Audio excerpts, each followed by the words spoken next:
రోజా ఓడిపోవడంతో మళ్లీ సినిమాలోకి రానుందనే వార్తలు ఈ మధ్య గట్టిగానే వినిపిస్తున్నాయి.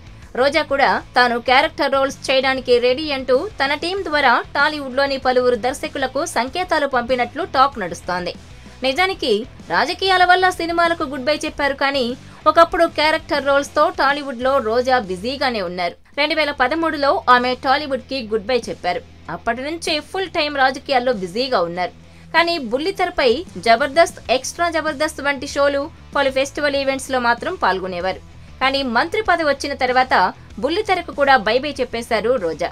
అప్పట్లో హీరోయిన్ గా, ఆ తర్వాత క్యారెక్టర్ ఆర్టిస్ట్ గా రోజా కెరీర్ బాగానే సాగింది.